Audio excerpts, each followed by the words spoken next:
Muhoozi avuddemu statement egamba nti eggwanga tugenda kulifuga nti bo bagenda kulifuga.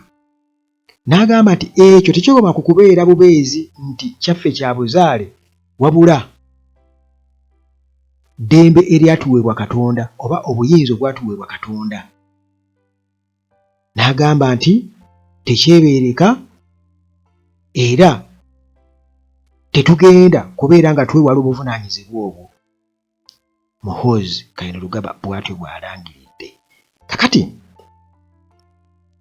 ntera okubagamba nti kirungi nnyo okuwuliriza omuntu ng'ayogera n'otegeera obuwanvu bw'ekintu oba obutuufu bw'ekintu.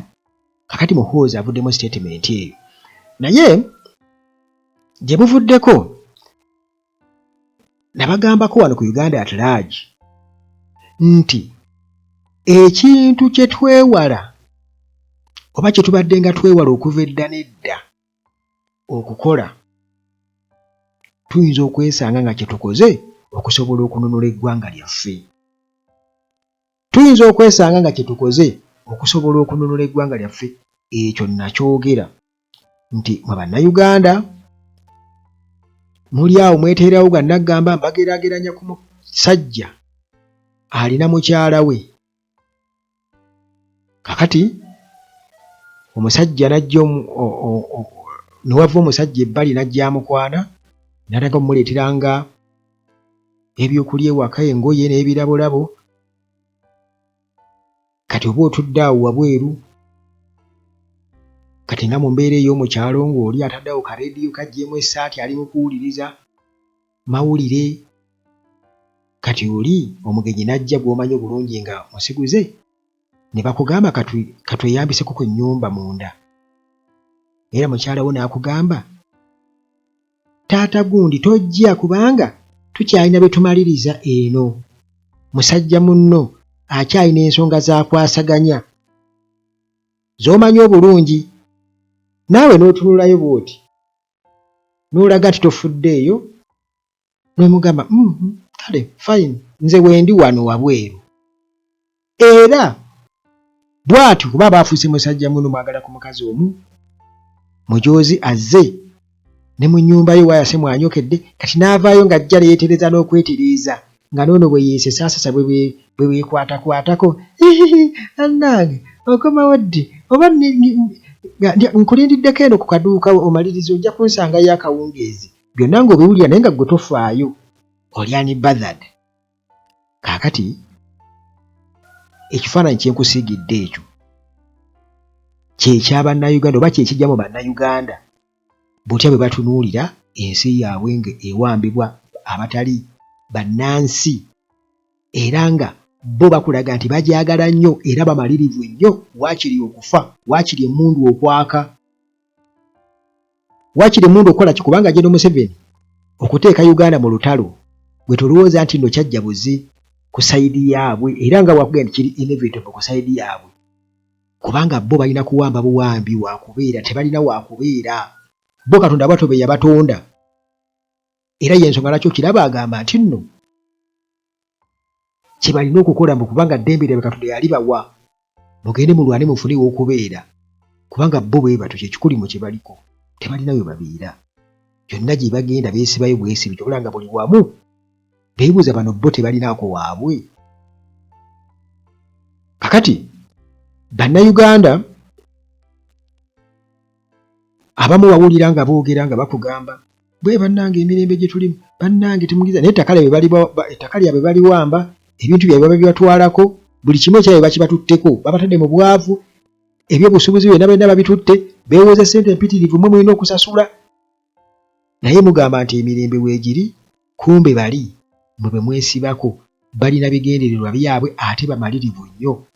Kubanga kino nkiddamu ate era nsiiba nkyogera, Museveni yagamba tebaalwanyisa Amiini, kubanga mumanyi okugamba tuzeeyo gye twava mu mirembe gire egy'aba Amiini.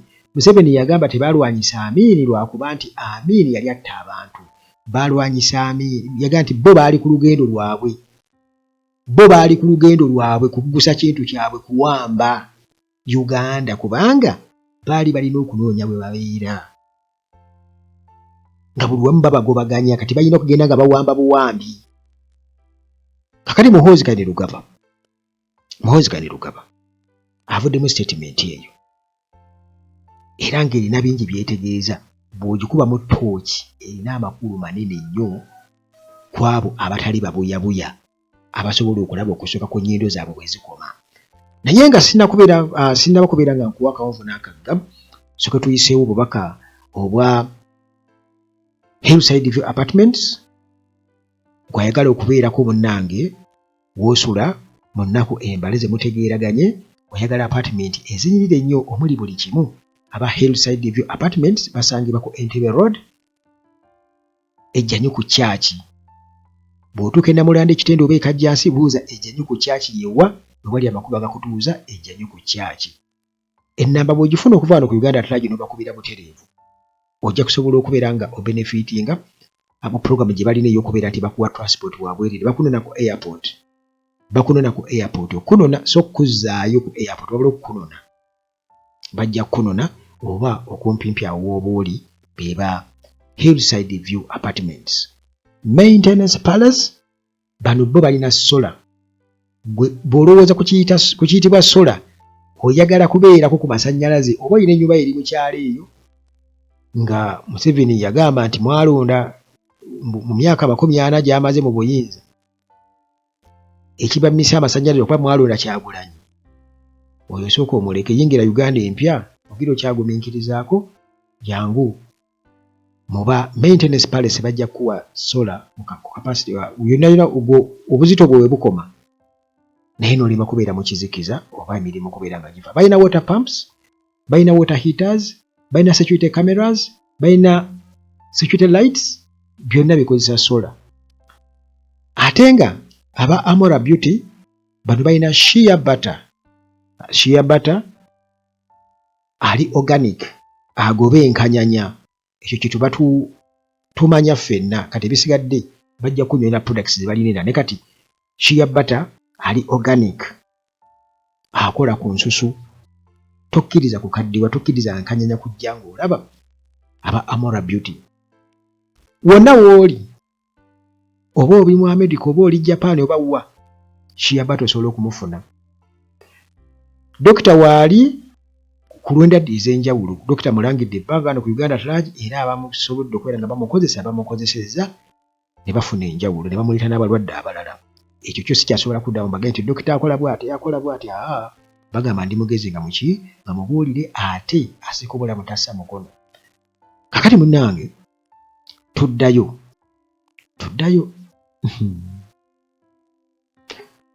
Museveni yakola statements nyingi nnyo, naye ffe ne tuzitwala okuba nti zaali oba oli awo tezitukwatako nnyo. Kuta pini eyingira na nnyondo, efuluma na nnyondo, n'ebirala bingi nnyo bye yajjanga ayogera Museveni mu ngeri y'okutuduulira nga mukuba engalo. Kati Muhoozi wuuno akulaga nti bamalirivu nnyo nti Museveni bw'avaawo b'eggwanga nga balikola ki? Balikwatirawo. Kitegeeza nga baliwamba. Nti baaliwamba kitegeeza agenda kubanga apasinga on just buyinza. Kati mwe temulowooza nti nno bino ebya demokrasiya weebiri. Wabula bo bakimanyi nti baatukwata obujega era ffe tukkiriza buli kimu. Kakati munnange kino kitwale nti eno gitwale nga strong attention to grab oba attention grabbing statement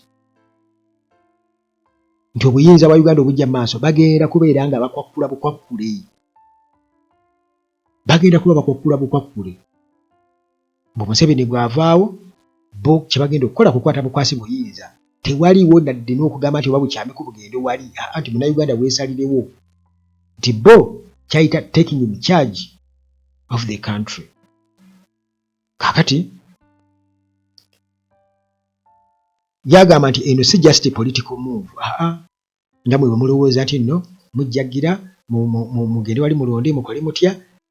Yagamba nti kino kintu kiri deeper, something deeper, kiwanvu okusinziira ku Muhoozi.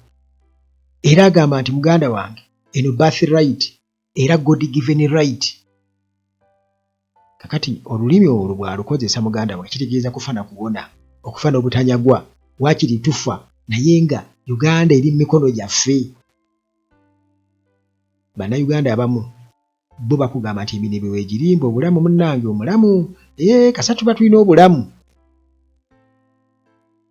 naye jjukira natandise kugamba nti muzimu ku mboozi zinali nkukoleddeko wano ku Uganda Atlage nakutegeeza ne nkugamba nti ekintu kye tubadde nga twewala okuva edda munnange tujja kumaliriza kye tukoze bwe tuba twagala okununula eggwanga lyaffe. Ekyo nze natandika okukikkiriza ng'era Besigye bwe yagamba nti Museveni akapapula tekamujja mu buyinza.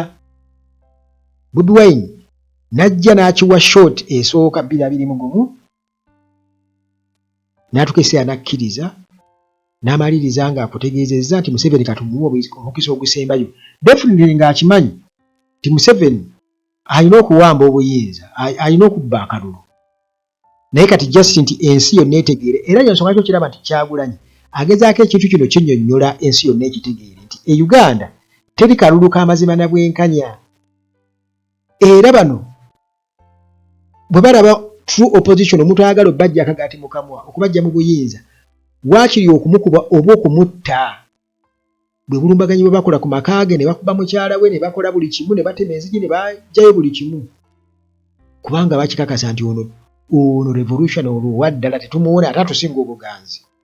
Kakati ekintu ekyo kyandibadde kizibu nnyo okujustifyinga nti bannange oba oli awo bano abasajja beetaaga kukwata jjeeke nga bwe yagamba nti bwe bawalira tugenda bakwata jjeeke. Kakati bannayuganda ekyo olina okubeera nga ogenda kukibakakasa nti bano bwe batuuka okukola kino tewali kyakukola kubanga tebakkiriza democratic means.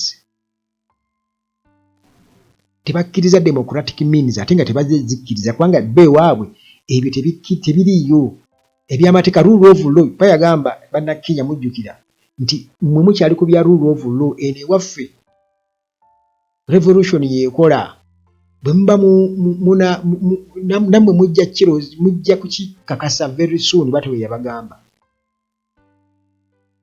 Wakitegedde muganda wange. Kakati mmwe bwe muba mukyali awo nga mulowooza nti byangu akugambye kino kiri deeper than what you think. It's not just a political move. This is not just a political move nga abamu bwe mulowooza. Okitegeera something deeper okusinziira ku ye. It's both birthright and God given right.